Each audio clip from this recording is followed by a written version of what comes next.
അപ്പോൾ എല്ലാവർക്കും നമ്മുടെ പുതിയൊരു വീഡിയോയിലോട്ട് സ്വാഗതം കേട്ടോ. അപ്പോൾ ഇല്ലേ നമുക്ക് ഇന്നില്ലേ പുട്ടും കുടലറി ഉണ്ടാക്കാം. അപ്പോൾ ഞാൻ പതിയെ പറഞ്ഞതാണ്, ഞാൻ ഇവിടെ കിടന്ന് വാവിട്ട് കഴിയുമ്പോഴത്തേക്ക് അപ്പുറത്തൊക്കെ കേൾക്കും. എന്നിട്ട് പതിയെ സംസാരിക്കണത്.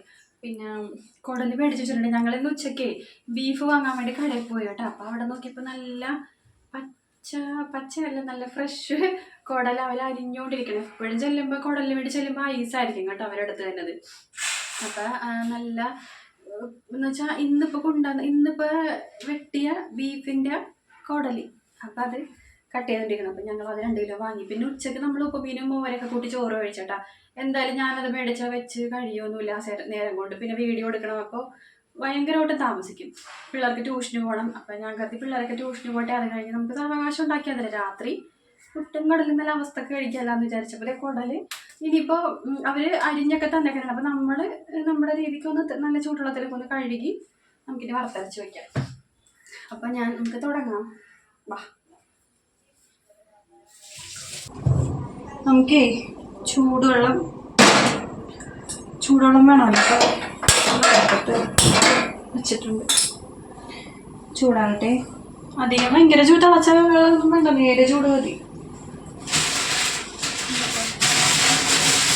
ഇതാണ് കേട്ടോ കുടല്.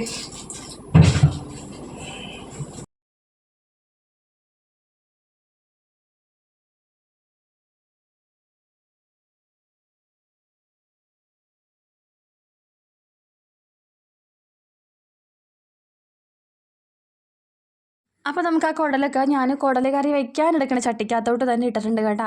എന്നിട്ട് അവർ വലിയ പീസൊക്കെ ആയിട്ടാണ് കട്ട് ചെയ്ത് വന്നേക്കണത്. വലുതെന്ന് പറഞ്ഞാൽ ഒരുപാട് വലുതല്ല, ഇത് വെന്ത് കഴിയുമ്പോഴത്തേക്കും ചുരുങ്ങുമല്ല. എന്നാലും ഞാൻ ഇച്ചിരി നല്ലപോലെ മസാലയൊക്കെ പിടിക്കട്ടെ എന്ന് കരുതിയിട്ട് ചെറുതാക്കി കൊടുക്കുന്നുണ്ട് കേട്ടോ. വലിയ കഷ്ണങ്ങളൊക്കെ ഒന്ന് ചെറുതാക്കി കൊടുത്തിട്ടുണ്ട്. അപ്പോഴേക്കും നമ്മുടെ വെള്ളം ചൂടായി. ആ ചൂടുവെള്ളം ഒഴിച്ചിട്ട് നമുക്ക് നല്ല വൃത്തിക്ക് കഴുകി എടുക്കാം കേട്ടോ. കഴുകി പിഴിഞ്ഞ് മാറ്റിയിട്ട് പിന്നെ അടുത്ത വെള്ളം എടുത്ത് കഴുകി അങ്ങനെ ഒരു 3-4 വട്ടം നമുക്ക് നല്ലപോലെ കഴുകി എടുക്കാം കേട്ടോ. അവർ നന്നായിട്ട് ക്ലീൻ ചെയ്ത് തന്നിട്ടുണ്ട് കേട്ടോ. നമുക്കൊന്നും ക്ലീൻ ചെയ്യേണ്ട ആവശ്യമില്ല.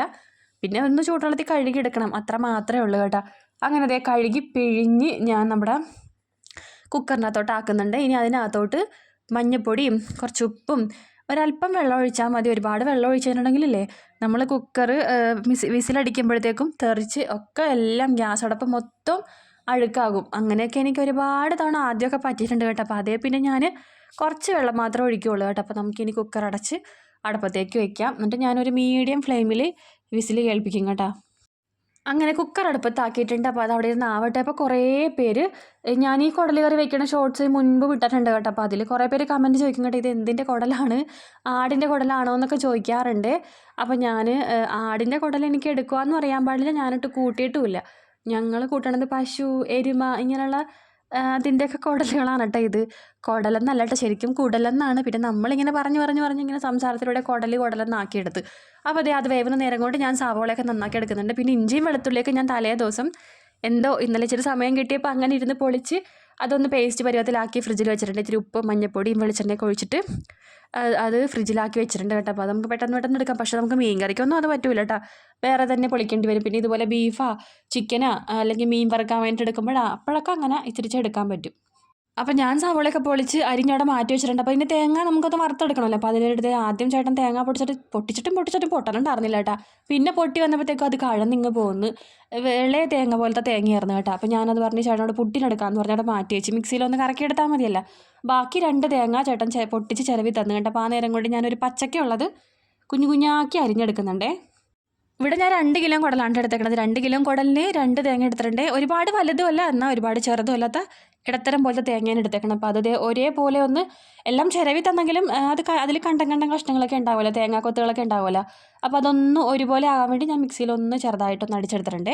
അപ്പോൾ എല്ലാം ഒരേ അളവിൽ ഒരേ സമയത്ത് എല്ലാം ഒരുപോലെ മൊരിഞ്ഞ് കിട്ടും കേട്ടോ. അപ്പോൾ അതും വറുക്കാനായിട്ട് അതൊന്ന് ഡ്രൈ ആയി കഴിഞ്ഞപ്പോഴത്തേക്ക് അതിനടുത്തൊരു മസാലകളൊക്കെ ചേർത്തിട്ടുണ്ട്. കുരുമുളക്, പട്ട, ഗ്രാമ്പു, ഏലക്ക ഒക്കെ ചേർത്ത് കൊടുത്തിട്ടുണ്ട്. കുറച്ച് കറിവേപ്പിലയും കൂടി ഇട്ട് കൊടുക്കാം കേട്ടോ നമുക്ക്.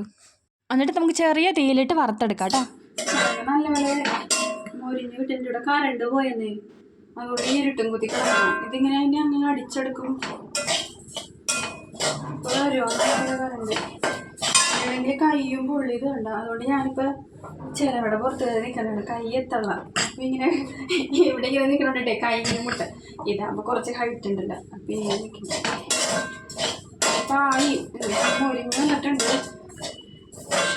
എടുത്ത് കഴിയുമ്പോഴത്തേക്കും കറണ്ട് വന്നാൽ മതിയായിരുന്നല്ലോ. അല്ലെങ്കിൽ പിന്നെ എങ്ങനെ അരച്ചെടുക്കും? അരകല്ലൂല്ലല്ലോ.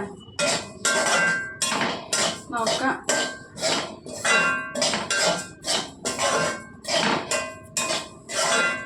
കറണ്ട് പോയ നേരത്തെ ഞാനും തേങ്ങ വറുത്തോണ്ടിരിക്കുന്നുണ്ടെന്നല്ല ഞാൻ പറഞ്ഞല്ല. കുറേ സമയം എൻ്റെ അങ്ങനെ പോയി കേട്ടോ. കറണ്ട് വരും എന്ന് ഓർത്തിട്ട് എവിടെ വരാൻ. പിന്നെ തേങ്ങയുടെ ചൂടാറണതിന് മുമ്പായിട്ട് മസാലപ്പൊടികളൊക്കെ ചേർത്ത് കൊടുക്കണമായിരുന്നല്ലോ. അപ്പോൾ അതിലോട്ട് മഞ്ഞപ്പൊടി, മുളക് പൊടിയും മല്ലിപ്പൊടിയും കൂടെ ചേർത്ത് കൊടുത്തിട്ടുണ്ട്. ഒരു ഇച്ചിരി ഗരം മസാലപ്പൊടിയും കൂടി ഇട്ടിട്ടുണ്ട് കേട്ടോ. അപ്പോൾ അതൊന്ന് തേങ്ങയോടൊപ്പം തന്നെ ചൂടാക്കി ഇട്ടിട്ട് മിക്സിയുടെ ജാറിൽ നല്ല പോലെ വെള്ളം തൊടാതെ ഒരല്പം വെളിച്ചെണ്ണ ഒഴിച്ചിട്ട് അരച്ചെടുത്തിട്ടുണ്ട് കേട്ടോ. എപ്പോഴും വറുത്തരച്ച കറി വയ്ക്കുമ്പോഴത്തേക്കും ചിലർ വെള്ളമൊക്കെ ഇട്ട് അടിക്കണ കാണാം കേട്ടോ. പക്ഷേ നമ്മൾ ഇവിടെ വറുത്തരച്ച കറികളൊക്കെ വെക്കുമ്പോഴത്തേക്കും വെള്ളം തൊടാറേ ഇല്ല. ഒരല്പം വെള്ളത്തിന് പകരം ഒരല്പം വെളിച്ചെണ്ണ ഒഴിച്ചു കൊടുക്കും. അപ്പം നന്നായിട്ട് നല്ല കളറും ഉണ്ടാവും. കുക്കർ ഞാൻ ആവി പോകാൻ വേണ്ടിയിട്ട് ഇറക്കി വെച്ചിട്ടുണ്ടായിരുന്നു. അപ്പോൾ ആവിയെല്ലാം പോയ ശേഷം ഞാൻ നന്നായിട്ട് അത് ഊറ്റി വേറൊരു ഊട്ടപ്പാത്രത്തിലോട്ട് മാറ്റി വെച്ചിട്ടുണ്ട്. ഇനി നമുക്ക് കറി വയ്ക്കാനായിട്ട് തുടങ്ങാം കേട്ടോ. ചട്ടി വെച്ചു, അതിലോട്ട് വെളിച്ചെണ്ണ ഒഴിച്ചു, ഇഞ്ചി വെളുത്തുള്ളി ഇട്ട് കൊടുത്തിട്ടുണ്ട്. പിന്നെ സവോള, പച്ചമുളക്, കറിവേപ്പില ഇട്ടതൊന്ന് വഴറ്റിയ ശേഷം അതിനകത്തോട്ട് ഞാൻ തേങ്ങ വറുത്തരച്ച അരപ്പ് ചേർത്ത് കൊടുക്കുന്നുണ്ട് കേട്ടോ. അതൊന്ന് ഇളക്കിയ പിന്നെ ഒരുപാടിട്ട് ഇളക്കേണ്ട കാര്യമുള്ള കാരണം നമ്മൾ തേങ്ങയും മസാലപ്പൊടികളൊക്കെ കൂടെ ഒന്ന് മൂപ്പിച്ചിട്ടാണല്ലോ നമ്മൾ അരച്ചെടുത്തത്. അപ്പോൾ അതൊന്ന് ഇളക്കിയ ശേഷം അതിലോട്ട് ഞാൻ ജാറിൻ്റെ അകത്തോട്ട് അരപ്പൊക്കെ പിടിച്ചിരിക്കുമല്ലോ. അപ്പോൾ അതിലോട്ട് ഒരല്പം വെള്ളം ഒഴിച്ചിട്ട് ചൂടുവെള്ളം ഉണ്ടാ ഒഴിച്ചിട്ടും അതിനകത്തോട്ട് ചട്ടിക്കകത്തോട്ട് ഇട്ട് കൊടുത്തിട്ടുണ്ട്. ഇനി നമ്മൾ വേവിച്ച് വെച്ചിരിക്കുന്ന കുടലിട്ട് കൊടുക്കാം. ഒപ്പം തന്നെ പച്ചക്കയും ചേർത്ത് കൊടുക്കാം. പാകത്തിന് ഉപ്പ് ഇട്ട് കൊടുത്തിട്ട് നന്നായിട്ട് ഇളക്കിയിട്ട് പച്ചക്ക വേകേണ്ട താമസമുള്ളൂ കേട്ടോ. കുടലൊക്കെ നന്നായിട്ട് വെന്തിരിക്കാനാണ്. നമുക്കിനി അത് അടച്ചു വെച്ചേക്കാം കേട്ടോ. കുടൽ കറി എന്ന് പറയുമ്പോഴത്തേക്കും നമ്മുടെ കൊച്ചിയിലുള്ള ഒട്ടുമിക്ക വീടുകളിലും വെക്കുന്ന സാധനമുണ്ട്. പക്ഷെ ഞാനിത് നമ്മുടെ വീഡിയോയിലൊക്കെ കാണിക്കുമ്പോൾ ചിലവർക്കൊന്നും ഇഷ്ടമാകണില്ല. പിന്നെ ചിലവർക്ക് ഛർദ്ദിക്കാൻ പറ്റുന്നൊക്കെ പറഞ്ഞ് കമൻ്റ് ഇടാറുണ്ട് കേട്ടോ. അത് കഴിക്കാത്ത ആൾക്കാരായിരിക്കാം. എല്ലാവരും എല്ലാം കഴിക്കണമെന്നില്ലല്ലോ. അപ്പോൾ ഇഷ്ടപ്പെടാത്ത ആൾക്കാരും ഉണ്ട്. പക്ഷെ നമ്മുടെ ഇവിടെ ഈ പരിസരങ്ങളിലൊക്കെ എല്ലാവർക്കും തന്നെ ഈ ഒരു സംഭവം ഇഷ്ടമാണ് കേട്ടോ. പിന്നെ ഞങ്ങൾ കല്യാണ വീടുകളിൽ, അതായത് നമ്മുടെ ഈ കൊച്ചിയിൽ, വേറെ സ്ഥലത്ത് ഉണ്ടോയെന്ന് എനിക്കറിയാൻ പാടില്ല. പിന്നെ നമ്മുടെ ഇവിടെ കല്യാണ വീടുകളിൽ തലേ ദിവസം ഇപ്പം എനിക്ക് തോന്നുന്നു ഇച്ചിരിയൊക്കെ മാറ്റം വന്നിട്ടുണ്ട്. ബീഫ് കറിയൊക്കെ ആക്കിയിട്ടുണ്ടെന്ന് എനിക്ക് തോന്നുന്നു. ബീഫും പച്ചക്കയും. എന്നാലും കുടൽ അങ്ങോട്ട് തീരെ ഇല്ലാതില്ലെന്നല്ല പറയണത്. എന്നാലും ഇപ്പോഴായിട്ട് കുറേ വീടുകളിലൊക്കെ, കല്യാണ വീടുകളിലൊക്കെ പച്ചക്കയും ബീഫും ഒക്കെ വറുത്തരച്ച കറി, ചാറ് കറി അങ്ങനെയൊക്കെയാണ് കേട്ടോ. ഇപ്പം പണ്ടെന്ന് വെച്ചിട്ടുണ്ടെങ്കിൽ എൻ്റെ ഒരു ചെറുപ്പകാലത്തൊക്കെ തലേ ദിവസം അത്താഴൂണെന്നും പറഞ്ഞുകൊണ്ട് ഒരു ഇതുണ്ട് കല്യാണത്തിൻ്റെ.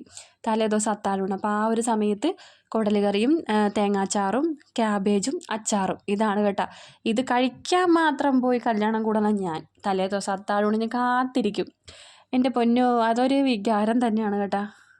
ഇതിപ്പോൾ വെച്ച ഉടനെ കഴിക്കുമ്പോഴത്തേക്കും അങ്ങോട്ട് വലിയ ടേസ്റ്റ് എന്നൊന്നും ഞാൻ പറയില്ല കേട്ടോ. ഇത് ഇച്ചിരി നേരം ഇരിക്കണം. വറുത്തരച്ച കറികളൊക്കെ എപ്പോഴും ഇരുന്ന് കഴിയുമ്പോഴാണ് അതിൻ്റെ ഒരു ടേസ്റ്റ് കിട്ടുള്ളൂ. എന്നാലും നമുക്കിപ്പോൾ ചൂടോടെ കഴിക്കാതിരിക്കാൻ പറ്റില്ലല്ലോ. പുട്ടുണ്ടാക്കണതാണ് കേട്ടോ. അപ്പോൾ പുട്ടും കുടലുകറിയും കഴിക്കാമെന്നാണല്ലോ വിചാരിച്ചേക്കണത്. അങ്ങനെ ചിരട്ടപ്പുട്ടാണ് കേട്ടോ ഉണ്ടാക്കണത്. അപ്പോൾ നല്ല ചൂട് പുട്ടും അതിൻ്റെ മീതെ ഇച്ചിരി കുടൽ കറിയും. എൻ്റെ പൊന്നേ, അങ്ങനെ ആദ്യത്തെ പുട്ടുണ്ടാക്കി മാറ്റി വെച്ചിട്ടുണ്ടേ.